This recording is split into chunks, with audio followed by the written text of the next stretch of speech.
Hello and welcome to the Selling's Creative Podcast, a podcast exploring creativity's role in sales, leadership, and business. I'm your host, Brad Eather, a digital communications consultant helping businesses and sales professionals take the leap into digital. In sales, we're no strangers to problem solving. We know how to navigate different stakeholders, tailor a value proposition to their needs, and guide a conversation towards the right solution. But there's a part of the equation that we often overlook: the human beyond the title. The lived experiences, cultural backgrounds, and personal identities that shape how someone thinks, engages, and makes decisions. Today, we're going to explore what happens when we bring a people-centered problem-solving lens to that equation.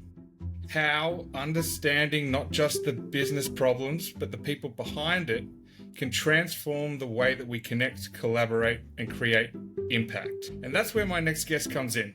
She's an organizational psychologist, collaboration designer, and she's built a career connecting people, ideas, and communities. And over the past couple of years, she's been focused on creating environments where people can work together more effectively as cultural connections lead at PwC. Which is why I think she's the perfect person to explore this topic with. What happens when you bring a people-centered problem-solving lens into the solving problems equation? Please welcome to the show, Zoe Teh. Thanks, Brad. Thanks for having me.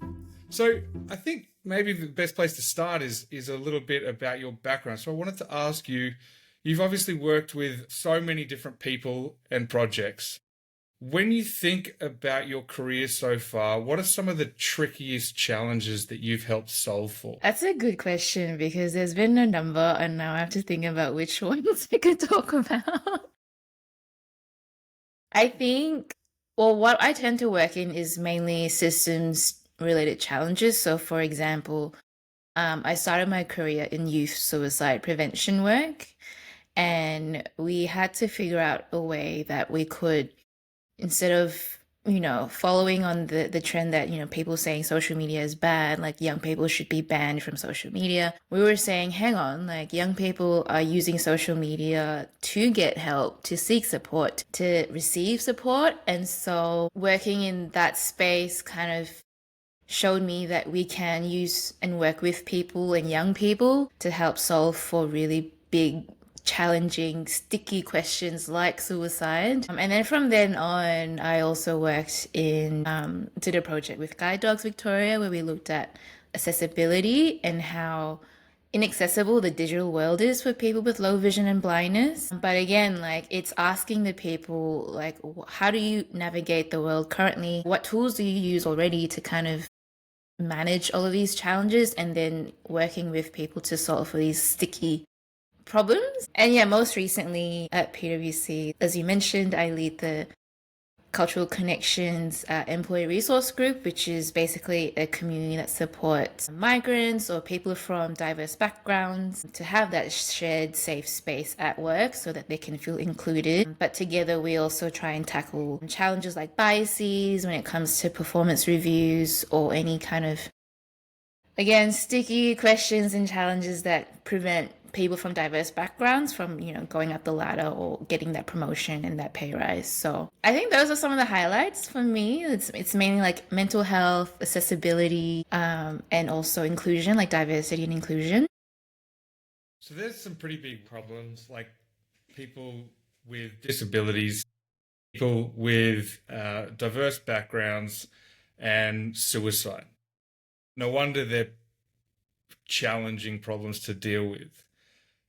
Where do you start solving a problem for people that are in a vulnerable situation? And you're trying to help them towards an outcome, right? So in the cases that you're talking about a lot about digital media and how you actually leverage online tools in a world that someone who's blind is oblivious to, I suppose, or someone who has suicidal thoughts has access to help and hindrance in these environments.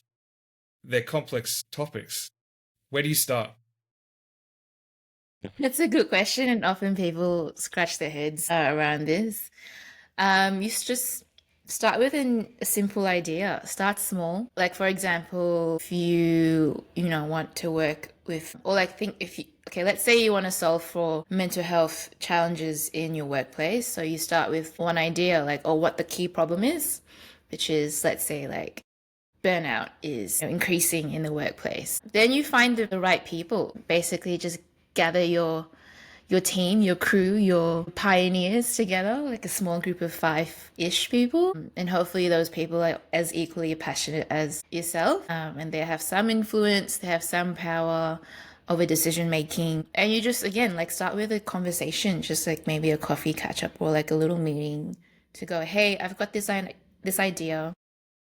What do you guys think? Do you think it's something that we could actually turn into a project or a program? So starting small. So again, like every big idea always starts with a conversation. And then from there, like again, start pulling in the right people, build that team, build that network, and do a few little brainstorming sessions. Just to really nut it out a bit more. Yeah, and then once you have that core group of people, you can then start designing like what this thing actually looks like. Because I suppose one of the challenges that I imagine you have is when you're talking about bringing different stakeholders and gathering your crew, especially when you're dealing with vulnerable people, there's going to be barriers to entry for them to participate. Talk to me about that process of getting them on board with something so that they can see the outcome that you're trying to create for them so that they feel safe to contribute in that setting that you're making for them.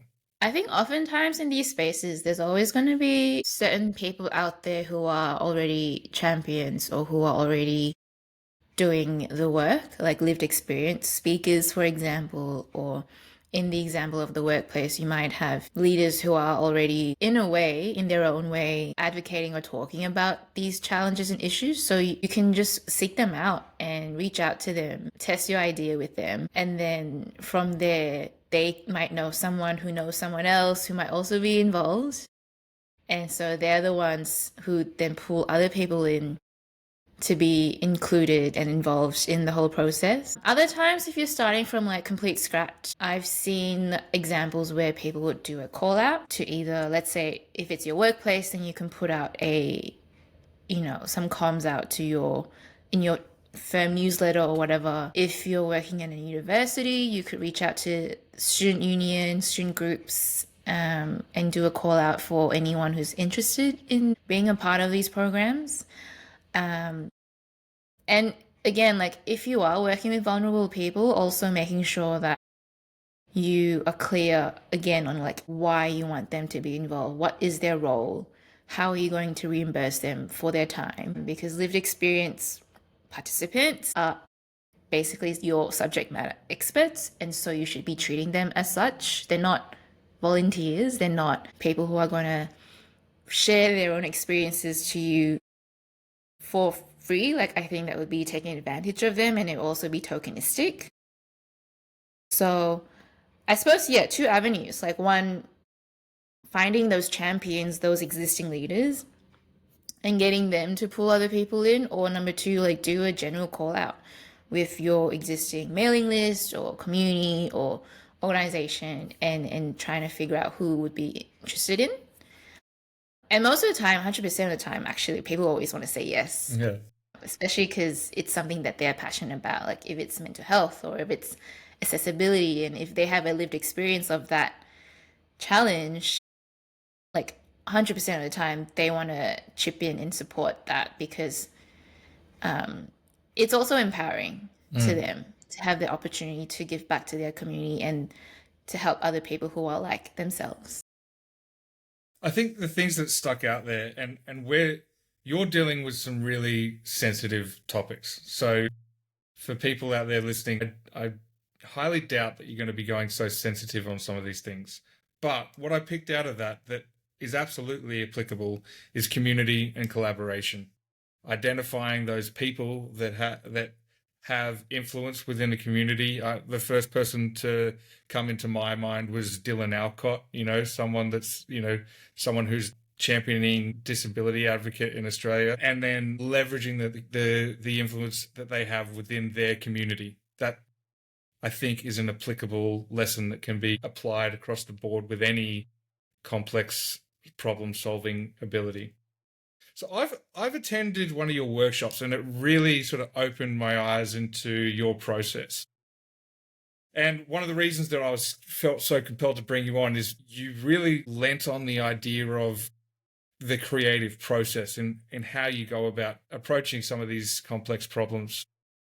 Talk to me about the creative process in terms of how you might be developing a workshop to help someone. Yeah. So, and again, like, thanks for coming to my workshop. That was really fun. So what I spoke about with the creative process is basically it's a model by M.G. Taylor, which is a methodology that I learned to use at my time at PwC, where we basically focus on learning, play, creativity, and collaboration to solve for wicked or sticky problems. And one of the models they use is the creative process, and there's 7 steps.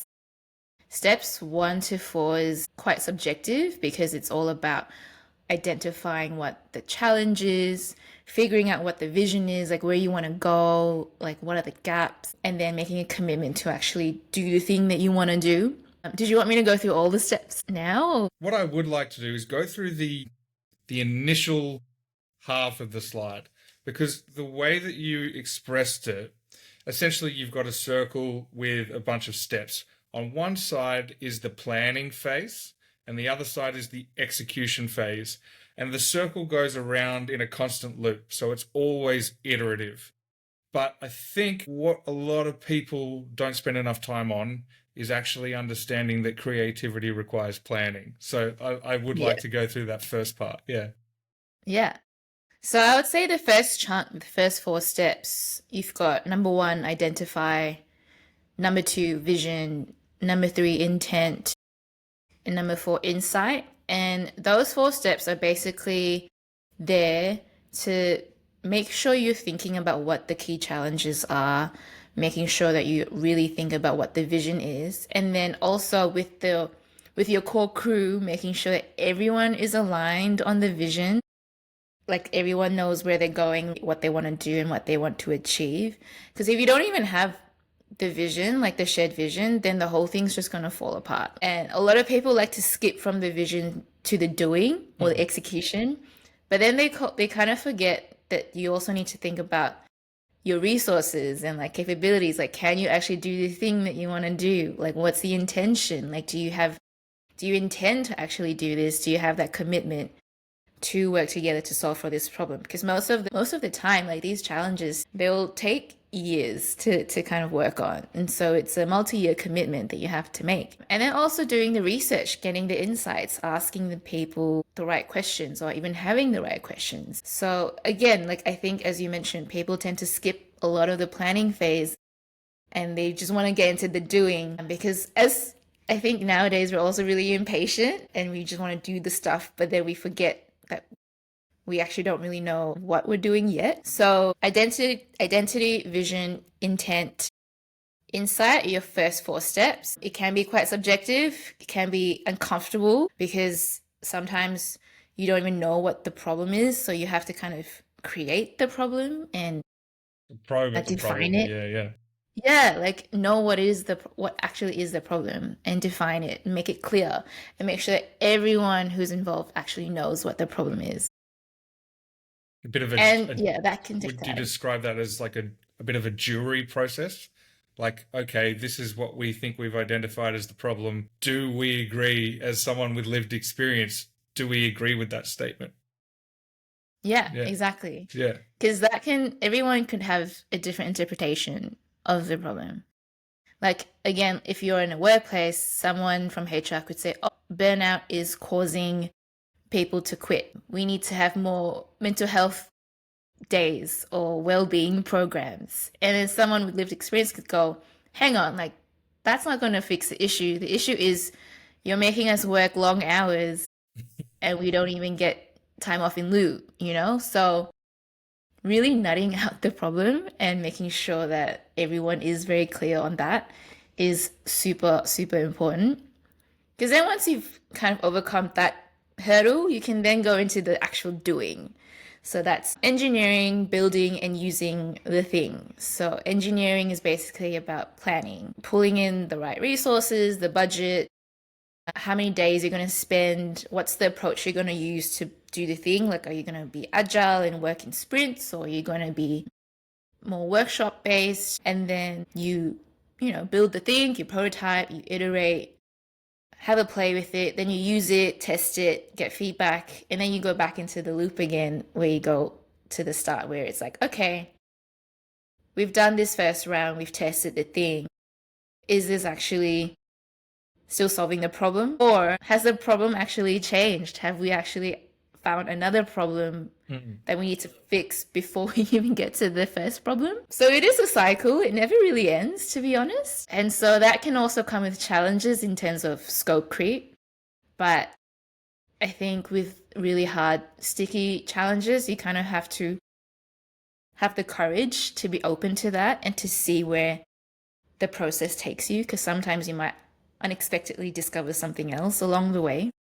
I've had a chat with one of my previous podcast guests, Erin Fairman. We had a discussion about play in the workplace. She does Lego series play workshops and things like that. But what she described is essentially that first half where you're identifying the vision, the intent, the insights. But in that phase, all ideas are on the table. There's no wrong answers. It's a collaborative space where it's a safe space where there's no wrong answers. It's at the execution, which I think a lot of businesses don't fully grasp, because they always feel a need to execute, but they don't give enough time to having those moments where you do collaborate and put ideas on the table and then go out and execute and then go back around the cycle as you've talked about. You think that's fair assessment? Yeah. Everyone does that. Yeah. Like literally everyone just skips the play and the creativity bit and just jump into execution, and then they realize, oh whoops, we actually aren't solving the problem because we didn't spend proper time thinking about the problem, and then therefore we're going to end up spending more money trying to fix the problem because everything's delayed and we have to start from scratch, or like we've got it all wrong. So I think there's this misconception or belief that people think play isn't productive. But I would disagree, because if we look at, for example, if we look at how kids solve for problems, right? They always end up with the most creative, most amazing ways to solve a problem. And we as grown-ups forget that we were once kids ourselves. So when it comes to play and creativity and problem solving, it's all part of the same bucket. Yeah. And I think we really need to stop thinking that play isn't productive, because it can lead to solutions that would solve for lots of problems. If you look at past innovations, like maybe like the iPhone, for example, like before the iPhone came out, people were so committed to using phones that have buttons on it. But then Steve Jobs went, hang on, what if we just had no buttons? What does that look like? And then, yeah, like it just, now we all use iPhones. So I think we need to really start valuing the power of play and creativity, and just spending that time again, like in the subjective, ambiguous zone of figuring out what the problem is and how can we fix it before we go into the fixing part. Yeah. I find it so funny because so many businesses want the tagline innovation next to their name, but you cannot innovate if you're not doing or participating in the creative process at some point. What I wanted to do is, because I really wanted to nut into the planning part, and I thought that maybe we come up with, we just talk about problem solving and how you might prepare that first half of the circle. So the process, the preparation, the scope and the design, everything before we jump into executing on that. And I thought maybe a nice way to do it, maybe we come up with a scenario now just to talk about maybe how you would go about prepping, scoping, and designing a workshop to essentially test those ideas in that first half of the creative process. Yeah, I'm open to anything. We could use the workshop example, or we could use the burnout example. Yeah, let's use burnout because I think that will be more applicable to most people. Yeah. Yeah, okay. All right. So let's say you are in a small to medium company, burnout's increasing, people are quitting their jobs or are just coasting or quiet quitting, as they say. So yeah, to prep, I usually look at some of these. I think it was like 10 categories. I can't remember. But basically, I start with the scope. So what is it that we are trying to solve for? The scope is basically like the what and the when. So in this case, you've got the problem. You think it might be burnout because the result is that you have staff turnover. So Yeah. is that kind of the idea? So you work back from the problem that you're having back to maybe what some research might be saying. Yeah, so you could have like a rough idea of what the problem is, which is like you can have a hypothesis, for example. Like we can put our psychology hat on and have a hypothesis and go, okay, workplace burnout leads to staff attrition as your like rough hypothesis. And so your scope could be something like creating a mental health program to reduce burnout in the workplace, something along those lines. And then you would then start thinking about your objectives of this project. What do you want to achieve by the end of this project? And then under objectives, you can think about your outcomes, which are intangible outcomes. So things like, teaching people skills or learning something new. And then you can have tangible output. When I say outputs and tangible, I mean like it's something you can physically hold in your hand. So it could be a physical copy of a report or a guide on, what to do if someone is experiencing these signs of burnout. So you can think about your outputs and your outcomes, and so they make up your objectives. And then you can think about your givens. So what are things that we know are to be true? Givens are basically, they kind of set up the parameters in which you're going to play in. So let's say a given could be, and it has to be factual as well. So a given could be something like there are X amount of people reporting burnout in the workplace. Psychological health and safety is now legislated, and we have, a duty of care to our people. And it could be a list of just basically a bunch of givens, and it can be as long or short as you want. Once you've got those, then you've also got to think about who are you working with, so your stakeholders. Like who are the people impacted, influenced, who do we need to think about? And you can even do like a quick little stakeholder analysis if you wanted to, but you don't have to at this early stage. Then you think about your risks.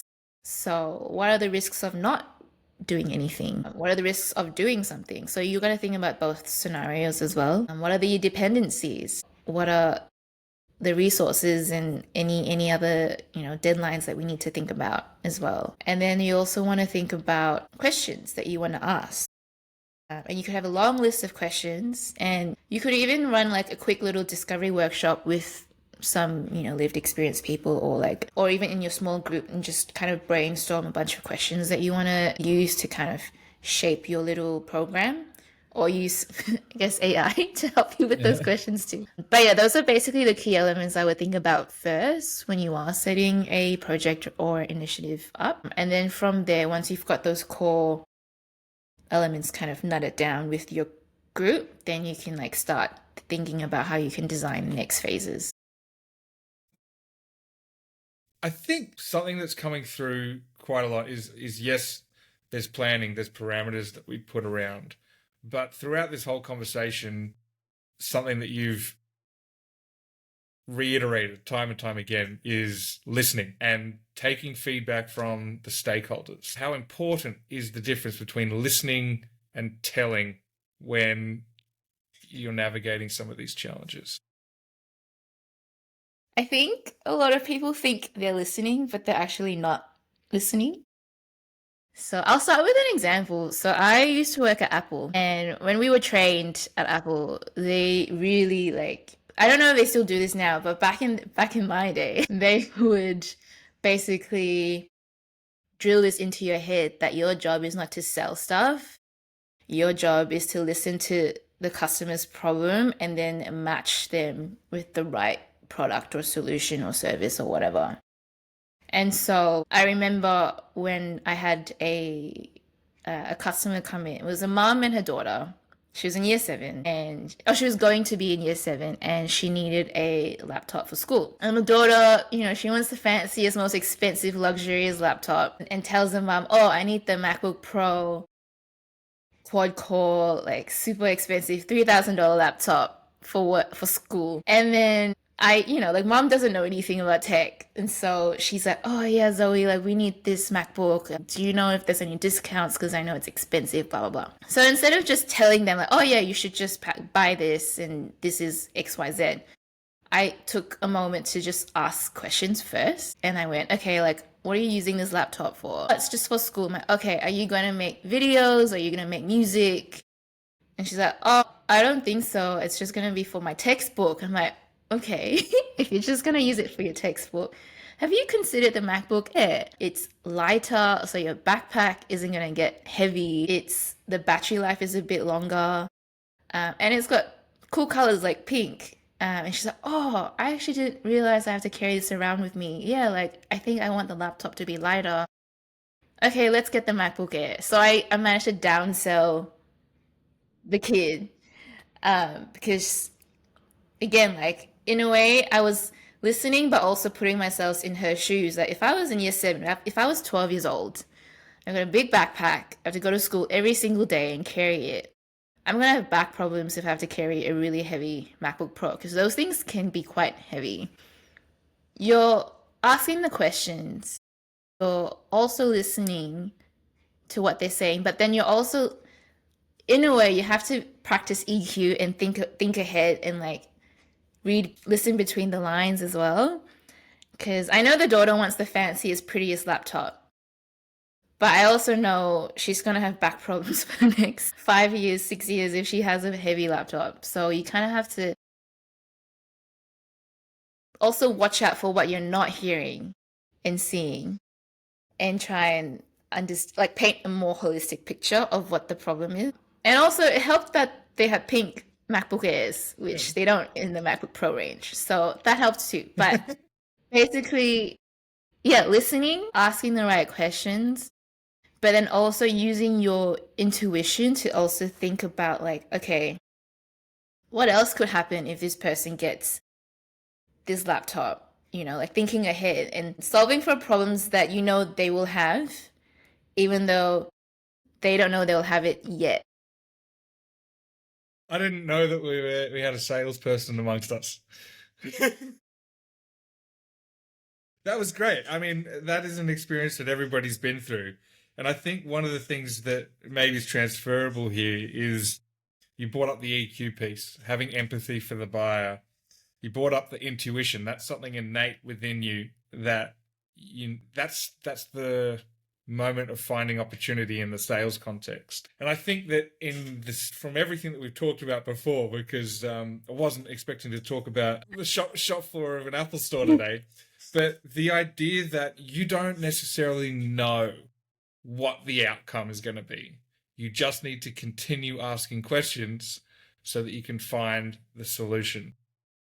Yeah, because most of the time you might not even have the solution. And until you and the other person have figured out what the problem is, then you can work together to figure out what that solution is.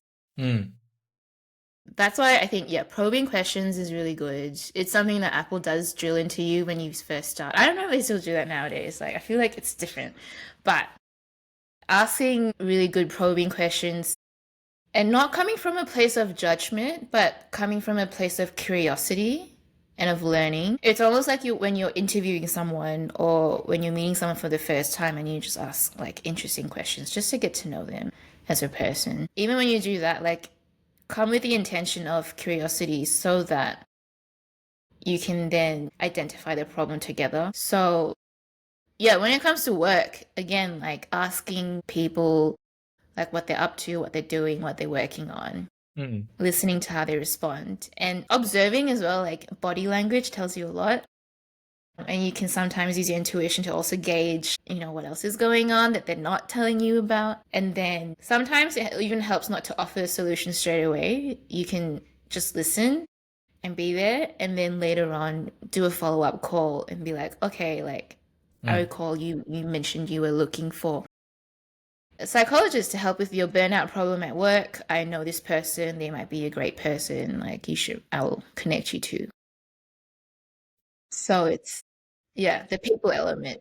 Absolutely. I think this is where some of these ideas are going to be really helpful in a complex selling environment where you have multiple stakeholders and you're selling something that takes an entire solution, not just a product. It's this product connecting to that product, connecting to that product in order to make a system, for example, and bringing people together in a way to actually work towards a solution. I think that's really powerful. And throughout the whole conversation, I'm just looking at my paper and some of the things that I've jotted down: collaboration, community, empathy, intuition, planning, execution. Fundamentals in that kind of complex selling environment. And obviously fundamentals in a world where you're dealing with sticky problems, as you put it. So I just wanted to ask you the final question of the podcast. What is your definition of creativity? I think for me, so we talked about play and kids.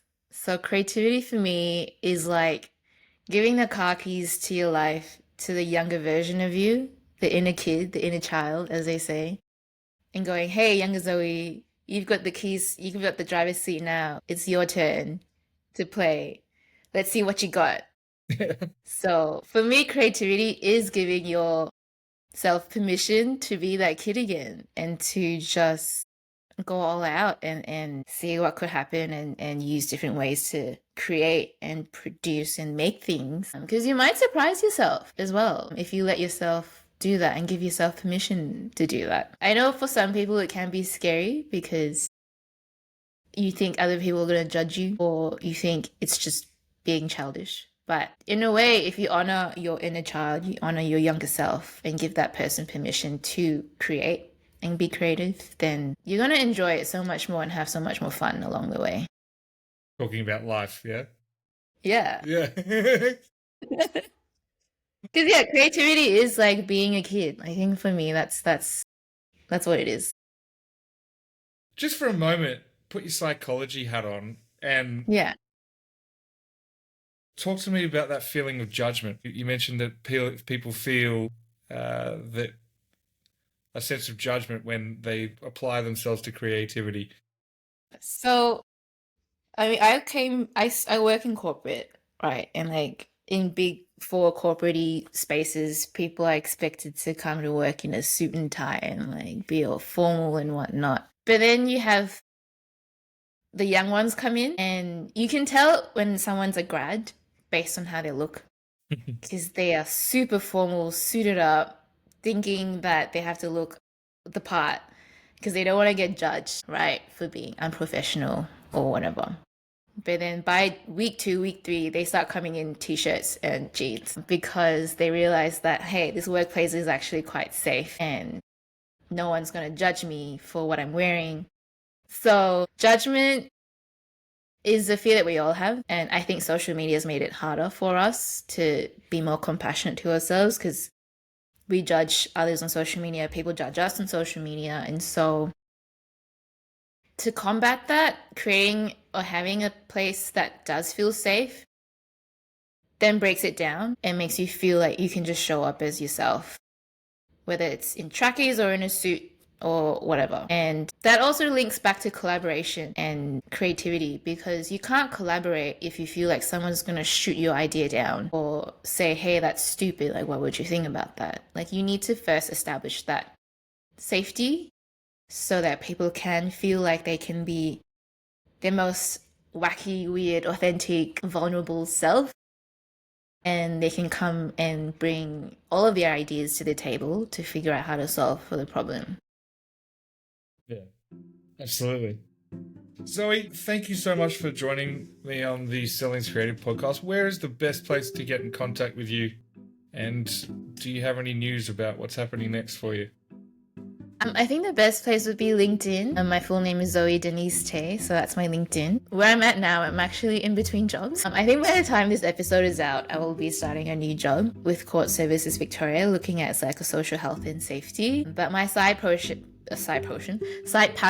project is helping young Asian Australian professionals. And initially I had the idea of creating a community called Breaking Bamboo Crew, but then now I realize that there's already so many existing communities, so instead I'm just going to go into those communities and help them. And then my long-term vision is to start building collaboration and connections between the existing communities so that they can start talking to each other and work more collectively, because everyone's kind of doing their own thing at the moment, but no one's really talking to each other, which happens a lot in these kind of things. Yeah. So I'll include those details in the show notes.